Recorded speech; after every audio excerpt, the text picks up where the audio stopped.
dealing with Nathan is like dealing with the devil. Right now, it looks like you made a deal with the devil. No, I didn't sign anything. Not yet. Well, we have here a signature expert. He would come up with every excuse in the book, the craziest being, sorry, the last 2 days I was kidnapped by aliens. He saw some mysterious lights in the sky, which might be aliens, and he didn't feel safe. Why did they give you back? Plaintiff Nathaniel Watkins claims he loaned money to his uncle when he needed it. But now this uncle won't give it back. He's suing for $2,445 for breach of contract. Defendant Enge claims that dealing with the plaintiff is like dealing with the devil. Raise your right hand. He says he owes him nothing. Do you swear the testimony you're about to give is the truth, the whole truth, and nothing but the truth? Yes. Yes. All rise. The Honorable Judge Jerry Springer now presiding. Good morning, Judge. Morning. This is case 95 on the docket, Watkins versus Enge. Okay, we have Mr. Watkins, you are the plaintiff. You are suing the defendant, Mr. Enge, for $2,445 for breach of contract. What is the story here? Well, Your Honor, Mr. Enge, known to me as Uncle Butchie. Growing up as a kid, he was someone that we all looked up to, all the young men in the family looked up to as a father figure. I spent more of my time at their house than I did with like my own siblings, my mom and dad. I would do anything for them. And then he asked me to borrow some money. I made a contract with him, thinking that he would be able to pay the money back and abide by the contract. And how much was this for?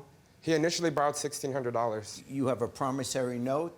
I do. I can show you that in just a little bit, but I have text messages and proof of everything, of the whole conversation that he started on October the 24th, reaching out to me. I never signed no contract. That he's the one who initiated the conversation via text messages. Let me look at it. I'm going to give you a chance to answer, I promise. Okay, Your Honor. Here you are, Judge. Okay, so here is a text message that he's sending to you. Yes. Hey, nephew, it's Butchie. It's been quite a while since we talked. I'm embarrassed to even ask this, but my situation is pretty bad right now. Lost my job after being there for 33 years. Fell behind on my rent and a few other bills. I used up all my other means. I applied for my unemployment. It should be coming through soon, but until then, would it be possible to get a loan from you? I'll give you my pink slip. I assume that's the title? Yes, yes. Okay. To a truck that I gave him. And this is on October 24th? Yes. Yes, that's correct. He's the one who brought up the fact that he would give me the pink slip to a truck that I initially sold to him, but he was struggling, and then I gave it to him. No, you didn't. I gave him the truck. That's a different truck. Whatever happened, you had the truck, and you were asking him for a loan, and you were giving him the title to the truck, I guess, as collateral. Exactly. For this. Okay. Exactly. All right. So far, you guys aren't disagreeing on the major part of this. There is no question that the $1,600 ultimately got to you. Right, it did. And it got to you on the basis of you asking for a loan. Yes. Right. And you are? His wife. Your Honor, Oh, nice to have you here. this is my wife, Linda. Could she come up? She can verify Sure. this. I don't know what she's witnessing. That $1,600 you should be paying me for all that pizza and chicken you ate.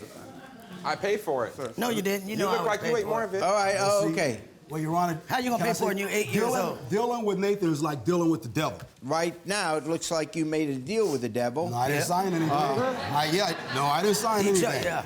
You said there was a promissory note that he That's correct. signed. So that's correct. There was a promissory note that I came over on the night of the 28th when I brought the first $800. Yes. And then I had this contract with me. I didn't interrupt you. Let me finish. So anyways, I came with the promissory note. He sat on the couch. You can get a driver license and compare the signature to it. There is a signature here, and you're saying it's not your signature. No, it's not. Mr. Watkins is pretty crafty here. He has all my information in his computer and a lot of other people's as well. So he's probably good at signing other people's names. Well, we have here a signature expert. The expert's name for the court is James Streeter. Stand right here. Speak to the judge. Your Honor, this is forensic expert James Streeter. Good morning, Your Honor. Good morning, and you understand you're under oath? Yes, sir. He Yes, has sir. been sworn in, Judge. And what are your credentials, your background? I have over 25 years' experience in the Connecticut State Police Forensic Science Laboratory as their document and handwriting expert. And the court takes note that James Streeter is professionally qualified to make some judgments.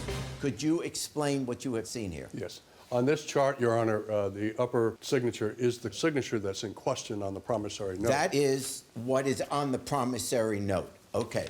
And the 6 signatures down below were documents containing known signatures of Mr. Enge. So what I did was I conducted an inter-comparison examination between the question signature and all of the known signatures. And what did you find? I found numerous individual characteristics, such as there's an exaggerated space between the first name and the last name, and that is consistent throughout his handwriting. And also, in his last name, the letters all rise above the baseline. So based on all the similarities that I found between the two, it was my opinion that they shared common authorship. In other words, Mr. Lee did indeed sign that signature. It's not the first contract he signed. When I sold him the truck, he signed the contract. So he should know, like he said, I am crafty. I'm a professional. I have a career. I'm educated. I put everything that's documented. Well, Your Honor, I have documents right here showing that I was willing to pay him, but I'm unemployed right now, and I have documents right here. He refused the money, so. I might also say that even if we didn't have an expert with us, you knew right away it was a loan. There was no question about that. You asked for it to be a loan. Yeah, that's true. So then the only issue is? He refused the payment. I have never, I was willing to make the nothing. I've payment, never but got I mean, a he payment. wanted it all in one lump. So now we're getting to that. What was the payment schedule? He agreed to pay the $1,600 up front, so that's all that's written in the contract. It says if you couldn't pay the $1,600, when it was due on November 30th, you have the $100 Tried every to month offer him that you have to payment, Your Honor, pay. he wouldn't accept it. Your Honor, how can I pay a man back something I don't even have? I mean, Okay, that was that's a foolish. separate question. I want to know what was agreed to. And you say No, I here, didn't get that. you asked for the pink slip back, right? Yes. Because you wanted to sell the I truck. sell the truck so I can pay him back. Okay, so you sold the truck. Yes. How much money did you get for the truck? What, 13? $1,300. Yeah, $1,300. But Okay, did you pay him anything no, out of that $1,300? during that time, my rent was due and my PG&E was about ready to get turned off. Your so electric bill too was Yes. owed. It was about ready to get turned off, so I said, Lord, what do I do? Do I pay back Nathan or do I pay my rent and PG&E? That's what I did. Okay, so you went to God for advice. Yes, I did. I went to So God did. for advice. Yes, So I did. did. And you're saying God Not to told you to Jesus. pay He the told me to- electric bill first? Yeah, he told me to pay the electric bill. Okay, when God said, let there be light, that did not necessarily mean you paid the electric bill first. Well, I mean, he told me that I needed to. Okay. It's cold. It's cold all in right. Stockton. Here's what we're dealing with. There is no question that there is a contract whereby he loaned you $1,600 Yeah. and you owe him the money back. There is also no question that you are down on your luck now and you don't actually have substantial portions of that. But you do have to start paying him back. Well, he said he would pay it in taxes. Then he said he would get a job. What is it going to be? got it. Every time I Your get Let's go Stop back. We speaking. came The back. judge is talking. In the amount you have sued for, you include the $1,600 loan, you include the late fee of $400, lost wages $329, and money spent to collect $115.50. So this is how I'm going to rule. I do find that there was a loan of $1,600, and you're entitled to collect on that, but I am not going to give you the late fee payments, the lost wages, and the money spent to collect. I don't like to see families fighting like this. So I'm not going to turn the screws on the guy when they're obviously down and out. So therefore, I fine for the plaintiff in the amount of $1,600.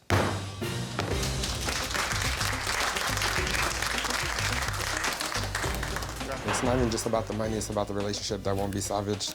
I wouldn't even give them to spit out my mouth if they were on fire. Hell no, I'll never borrow any money from Nathan again.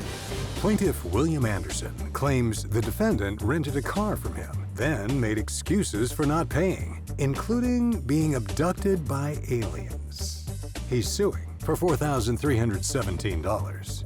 Defendant Dustin Olds claims the plaintiff comped his rental fees and he didn't damage the car.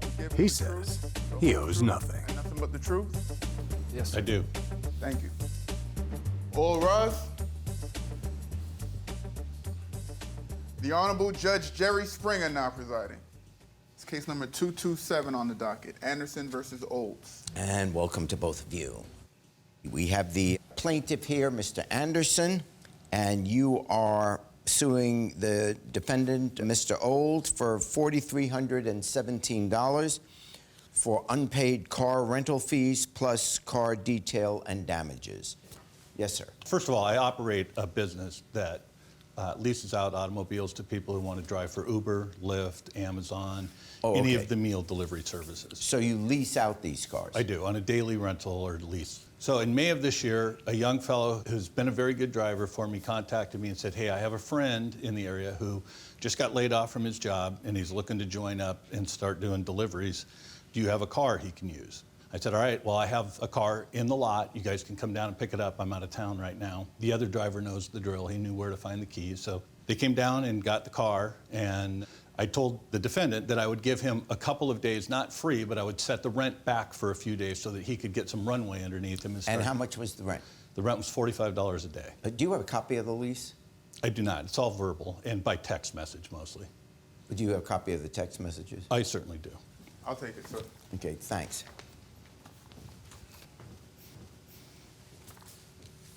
You understood it was $45 a day? $45 a day. It was supposed to be plus $4 for insurance. Got it. Okay, so it was $45 a day. Now what happened? Almost immediately, when it became time for him to make his first rental payment, he started with a string of excuses. You mean why he couldn't make it? At first, he said his debit card didn't sync up with the app and he couldn't download his payments. And that kind of stuff happens with people who are unfamiliar with the driving platforms. And the next series of excuses were he had to loan money to bail out his mom and dad. And then the next excuse was his grandfather had offered to loan him some money to catch up his past due rent. And then his grandfather didn't come through, but... Okay, and I see in your statement here, I just want to read this part. Dustin, to this day, has not made a payment. He had my car for 2.5 weeks. I would reach out to Dustin to make payments, and he would come up with every excuse in the book. That's what you're now talking about. The craziest being that he was being kidnapped by aliens. I'm sorry? Why? What? Now, why did they give you back? No. This is the first time. No, what I'm saying is, I'm not... No, I'm saying, if an alien comes, you know, 1 billion miles, finds a human, and then the next day you're given back, they went billions of miles, they weren't very impressed. No, you're saying you didn't say that. Of course not. Well, sir. you're just kind of making... What he told me was... I understand he's giving you excuses, you're saying, but he didn't really tell you, I'm sorry, the last 2 days I was kidnapped by aliens. His excuse for not driving one night was that he saw some mysterious lights in the sky, which he believed might be aliens. And he didn't feel safe driving. It's the most ridiculous thing I've ever heard, Your Honor. All right. How long did he have the car? 2 weeks. And he's made no payments for the 2 weeks? He's made no payments. Okay, now I will hear your story. Okay. Your Honor, I met him. I never met him in person. I talked to him on the phone through a mutual friend. Yes. I go over there. We get everything done with DoorDash. My father's got early onset Alzheimer's, and my mother's not doing well either. I had just gotten laid off, so I needed to make some money. Sure. Went over there with my friend to some parking lot. There was no inspection of any kind or anything like that. I thought that was a little strange. I got in the car. I left. It was making noises and Could have been the aliens. Right, obviously. No, go ahead. No, I had talked to him over the phone. He had said he would comp me for the first 2 weeks. You're saying that when you called to complain about the car wasn't operating well or making noises or whatever, you're saying that he told you, was this on a text or verbally on a phone? This is on the phone. I just need evidence that he said you don't have to pay. I don't have physical evidence, sir. Why didn't you bring the car back? And why would you think that you're allowed to keep a car rental and not pay for it while you kept it? You would have had reason to bring it back and say, I'm not paying for this, give me your car, and then I'll pay for that one. Right. But you kept it for 2.5 weeks? He didn't tell me to bring back the car. No, I'm just saying you're a smart guy, right? Yeah, If the car isn't working, why would you run up a bill knowing that at some point you've got to pay? He's not going to let you just keep a car for nothing. Right. It's a business. You know, so I didn't want to complain. I didn't want to drive. It was a long drive. Did he call you to complain about the car? No, he never did. You never heard from him that there was something wrong with the car? Absolutely not. In fact, if you'd like, here are the text streams where I'm requesting that he start making his rental payments. And you can see the series of excuses. Also, Your Honor, the cars all have GPS devices built into them. Yes. And in a second here, I'm going to show you where in the unsafe car that the defendant claims he was given, he took the car for a joyride approximately 100 miles from home, 200 miles round trip. No, that's a lie. And- It took it 100 miles. And hit a maximum speed of 87 miles an hour. That would definitely be a reckless driving ticket in the state of Washington. Okay, you are giving all kinds of excuses. I'm not saying they're not legitimate things that were happening in your life, but you're not saying, can I have a different car? This one isn't working. And here's the trip. Yeah, that's a nice trip. Okay. Here's the point. In terms of this case, I don't care where you went with the car. What's before this court is the very simple business proposition that you rented a car for whatever reason you wanted to rent it. The deal was $45 a day, and you kept the car without paying for it. If you couldn't afford it because of all these very real problems in your life, not the alien one, but the others, okay, real problems with your family, and I'm sorry about that, then you return the car. I can't afford it. Right. So I don't have any choice here. So the suit's for two things. The damages caused to the vehicle, I need evidence that he was the one that caused it. You're going to show me evidence, I assume, of damage to the car. Correct. But unless, particularly since you're in the rental business, before you let that car off the lot, or your employee who let it off because you weren't there, they got to know, wait a second, this is a business. It could be a lot of money. Cars are expensive. You make sure, which every one of us has to go through when we rent a car, this is what is on the car already, and you sign off on it. You didn't do that. So unless you have evidence that he caused the damage during the time period that he had the car, I can't make him pay for it. You didn't do that. The rental fees, which I'm going to say you owe him those rental fees. You kept the car. So I fined for the plaintiff in the sum of $739.